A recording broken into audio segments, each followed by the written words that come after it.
कल अपने Rutherford model की बात करी थी, उसके कॉन्क्लूज़न भी देख लेते हैं अपन ने। आज मैं थोड़ा सा उसके पोस्टुलेट्स के बारे में डिस्कस कर लेता हूँ, है ना। वैसे 9th क्लास में आप लोगों ने पढ़े हैं, लेकिन यहाँ पर फिर मैं बता देता हूँ आपको। पोस्टुलेट्स ऑफ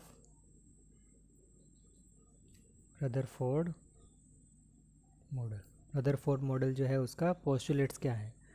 तो सबसे पहली बात जो उन्होंने कही थी वो ये कही थी कि most of the part of the atom is hollow, यानी कि एटम का जो मोस्ट ऑफ पार्ट है वो क्या है, होलो है। अगर अपन कहीं बात करें तो अपन कहेंगे ये तो न्यूक्लियस है और इलेक्ट्रॉन जो है वो इसके चारों तरफ है, लेकिन उस समय तो पता नहीं था कि इलेक्ट्रॉन चारों तरफ घूम भी रहे हैं कि नहीं घूम रहे हैं। ठीक है, तो उसने क्या कहा कि ये जो पार्ट है वो होलो है, जबकि इसके पहले वाला जो मॉडल था उस मॉडल ने क्या कहा था, ये पॉजिटिव चार्ज पूरा भरा हुआ है और बीच बीच में नेगेटिव चार्ज है। जबकि रदरफोर्ड ने इसको क्या कर दिया, उसको फेल कर दिया, और उसने कहा था कि मोस्ट ऑफ द पार्ट वो है क्या है, होलो है। तो अपन फर्स्ट पोस्टुलेट क्या लिखेंगे, most part of the atom is hollow. Most of the part जो है वो क्या है, होलो है।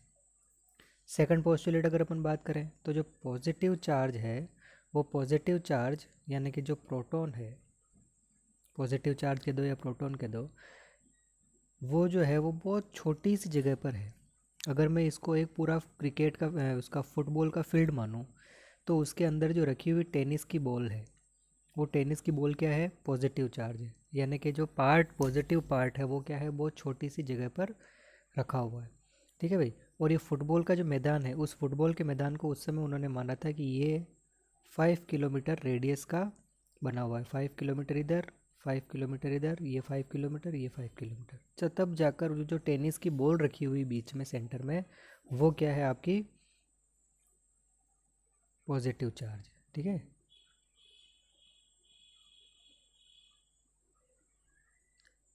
तो क्या कहेंगे, positive charge reside in very small space. इसका जो पॉजिटिव चार्ज है बहुत ज़्यादा छोटी जगह पर है। ठीक है भाई। थर्ड क्या है, तो पॉजिटिव चार्ज जो है वो बहुत हैवी एटम है। ठीक है भाई।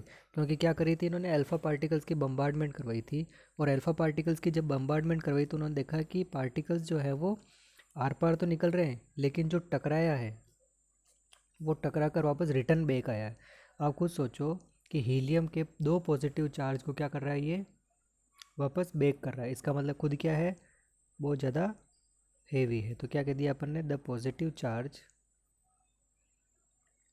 Is very heavy. ये क्या है, बहुत ज़्यादा हेवी है। This is something very heavy atom. ये जो है वो बहुत ज़्यादा हेवी है। और उन्होंने कहा था कि कुछ ऐसा है एटम के अंदर जो बहुत ज़्यादा हेवी है। ठीक है भाई। नंबर 4 इसने कहा था, नंबर ऑफ प्रोटॉन जितने भी होंगे वो नंबर ऑफ इलेक्ट्रॉन के बराबर होंगे। ठीक है। उस समय न्यूट्रॉन्स वगैरह की बहुत ज़्यादा डिस्कवरी हुई नहीं थी, तो उन्होंने इतनी सी बात करी कि नंबर ऑफ प्रोटॉन जो है वो नंबर ऑफ इलेक्ट्रॉन के बराबर है। ठीक है। अगला पोस्टुलेट क्या कहा था इन्होंने, कि जो न्यूक्लियस की साइज़ है वो बहुत ज़्यादा छोटी है। तो क्या कहा, size of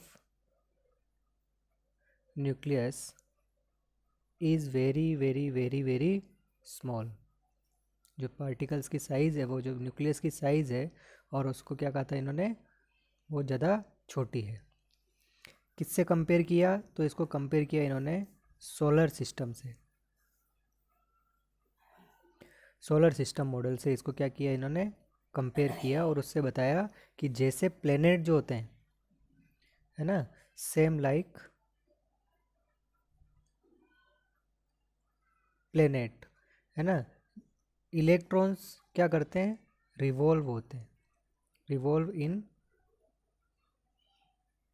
closed circular path या ऑर्बिट।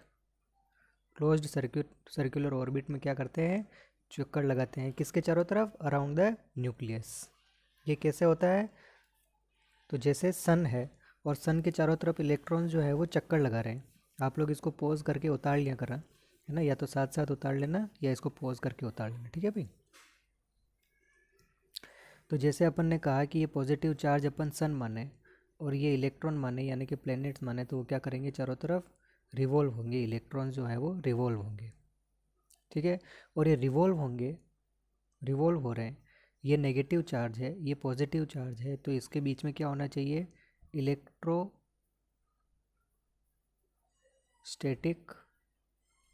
फोर्स ऑफ अट्रैक्शन होना चाहिए। अब ये इलेक्ट्रोस्टैटिक फोर्स ऑफ अट्रैक्शन होना चाहिए। अब ये इलेक्ट्रोस्टैटिक फोर्स ऑफ अट्रैक्शन के कारण से इलेक्ट्रॉन जो है वो चक्कर लगाते लगाते फोर्स ऑफ अट्रैक्शन इसके चारों तरफ और गिर जाना चाहिए, अंदर अट्रैक्ट होना चाहिए, लेकिन इलेक्ट्रॉन न्यूक्लियस से अट्रैक्ट नहीं होता। तो उस समय रदरफोर्ड ने इसको कहा था कि ये जो इलेक्ट्रोस्टैटिक फोर्स ऑफ अट्रैक्शन है ये बैलेंस हो रहा है किससे, सेंट्रीपिटल फोर्स से।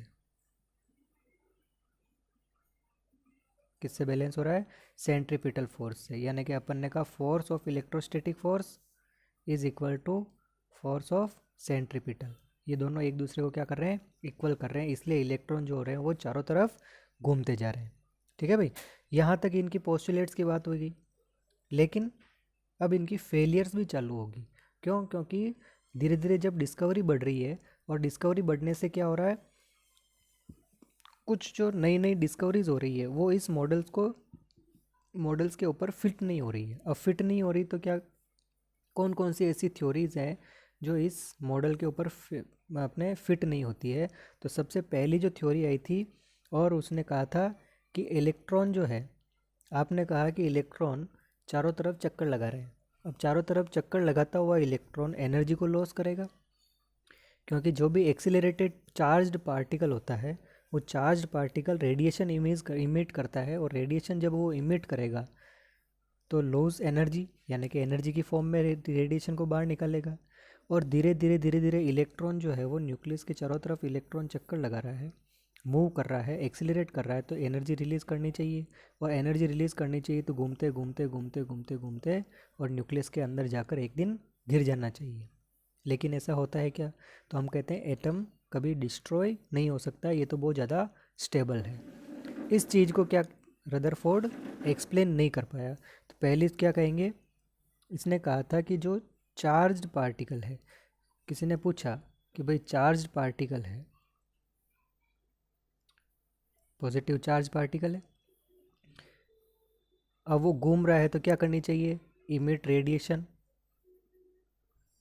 रेडिएशन इमिट करनी चाहिए, एंड लॉसेज एनर्जी, और एनर्जी को क्या करना चाहिए, लॉस करना चाहिए। अगर ऐसा हो तो electron will collide with nucleus, nucleus के साथ क्या हो, कोलाइड हो, और atom is destroy, but it is not possible. क्यों पॉसिबल नहीं है, बिकॉज एटम इज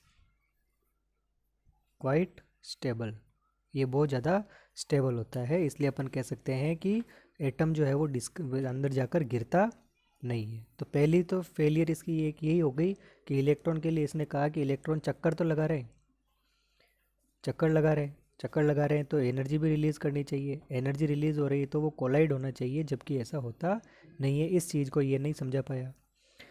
सेकंड क्या चीज़ नहीं समझा पाया है, तो he can not explain line spectrum, line spectrum को ये एक्सप्लेन नहीं कर पाया। अभी लाइन स्पेक्ट्रम क्या है, लाइन स्पेक्ट्रम आप लोगों ने स्पेक्ट्रम पढ़ा 10th क्लास में, यहाँ से ऊपर से मिटाता हूँ, आप पॉज करके उतार लेना। 10th क्लास में पढ़ा कि जब कभी भी वाइट लाइट जो है उसको अगर अपन किसी प्रिज्म के अंदर से गुजारेंगे तो क्या हो जाएगी, 7 कलर्स में वो डिवाइड होना स्टार्ट हो जाएगी, ठीक है। लेकिन यहाँ पर अब मैं क्या करूँगा, एक मैंने बीकर लिया, उसके अंदर मैंने हाइड्रोजन गैस भर दी, हाइड्रोजन गैस भर दी, यहाँ से वाइट लाइट मैंने फ़्लो करवाना स्टार्ट करी। तो जैसे ही मैं फ़्लो करवाऊँगा तो अपने को पता है कि ये 7 कलर्स में डिवाइड होगा, है ना, विबग्योर के नाम से अपन जानते हैं, तो विबग्योर VIBGYOR ये सारा, ठीक है। अब यहाँ पर जब मैंने हाइड्रोजन लिया तो हो सकता है रेड कलर मेरे को नज़र आए, ब्लू कलर नज़र आए, कुछ भी एक कलर मेरे को यहाँ पर बहुत गहरा नज़र आएगा, और बाकी के जो रंग होंगे वो क्या हो जाएंगे, बहुत ज़्यादा कम नज़र आएंगे। ठीक है, अब मैंने इसी एक्सपेरिमेंट को वापस से दोबारा से किया और इस बार क्या कर दिया, हीलियम गैस भर दी और यहाँ से वाइट लाइट को फ्लो करवाया। तो यहाँ से फिर से क्या निकल रहा है, स्पेक्ट्रम निकल रहा है। लेकिन इस बार रेड कलर मेरे को गहरा नहीं नज़र आ रहा है, इस बार मेरे को ब्लू कलर जो है वो डार्क नज़र आ रहा है। ठीक है, इसको बोलते हैं लाइन स्पेक्ट्रम। यानी कि गैस चेंज करने पर ये लाइन स्पेक्ट्रम क्या हो रहा है, चेंज हो रहा है और इनकी अलग अलग तरह की लाइंस मेरे को नज़र आ रही है। इसको बोलते हैं लाइन स्पेक्ट्रम, या दूसरा नाम होता है डी सीक्रेट स्पेक्ट्रम। ठीक है, और एटम की बात कर रहे हैं तो D secret spectrum of atom. ठीक है भाई, अब ये अलग अलग एटम्स के लिए अलग अलग नज़र आ रहा है, तो ये नहीं बता पाया कि ये अलग अलग एटम के लिए अलग अलग क्यों बता रहा है। ठीक है भाई, इस चीज़ को ये एक्सप्लेन नहीं कर पाया। तो पहली बात तो क्या करी कि रिवॉल्व जो इलेक्ट्रॉन हो रहा है वो कोलाइड होना चाहिए न्यूक्लियस से। न्यूक्लियस से अगर वो कोलाइड हो जाएगा तो atom will destroy, but it is not possible. तो पहली बात तो ये फेल हो गई। और दूसरी बात, इसने लाइन स्पेक्ट्रम को एक्सप्लेन नहीं किया। ठीक है भाई, अपने को पढ़ना है इस लेसन के अंदर लाइन स्पेक्ट्रम वगैरह क्या है, लेकिन अपन ने थोड़ा सा आइडिया तो यहाँ पर ले लिया कि यहाँ जो लाइंस निकल रही है वो लाइंस हर एक एटम के लिए अलग अलग तरह की निकल रही है। तो उसने ये नहीं बता पाया कि ये अलग अलग तरह की क्यों निकल रही है। ठीक है भाई, आज इतना ही रखेंगे, कल अपन बोर्स एटॉमिक मॉडल स्टार्ट करेंगे।